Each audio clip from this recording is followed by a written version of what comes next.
طالبانو بالاخره پاکستان ته خپل زور وښود. په هغه سړک یې کار شروع کړ چې پاکستان یې مخنیوی کاوه. دا چې د جنرال موبین ترڅنګ نورو طالبانو څه ویلي جزئیات یې همدلته وګورئ او چینل هم سبسکرایب کړئ.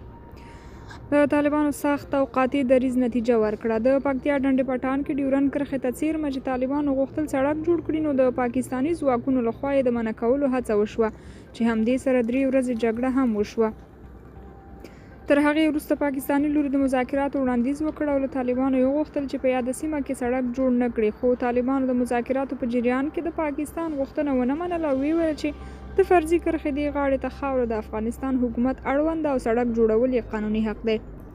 تازه خبر دا دی چې طالب فعالانو د یو ویډیو په خپرولو خبر ورکړی چې طالبانو ډنډ پټان کې د سړک جوړولو چارې بیا پیل کړي دي او ماشینري خپل کار ته دوام ورکړی. سرچینې وایي چې د طالبانو سلګونه ځواکونه سیمه کې شتون لري او د دښمن هر ډول برید ته چمتووالی لري. خلکو د طالبانو قاطعیت او زړورتیا ستایلي او غوښتنه یې کړې چې پاکستان سره باید همداسې چلند وشي.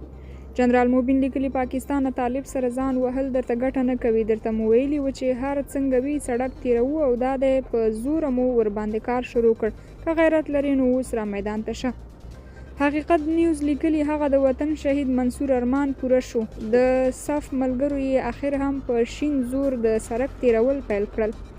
اجمل آزاد لیکلي ډنډ پټان کې د تور مرتد پوځ په وړاندې د بیا ځلي ځپلو په پاره لاره هواریږي. ایمل زمري لیکلي یارانو امارات په شغالانو جمپ هم نه نیسي، کار بیرته پیل ډنډ پټان درته یادوم. درنو کتونکو تاسو په دې اړه څه وایئ؟ خپل نظر مو راسره کمنټ کې ولیکئ او د نورو معلوماتو لپاره چینل هم سبسکرایب کړئ.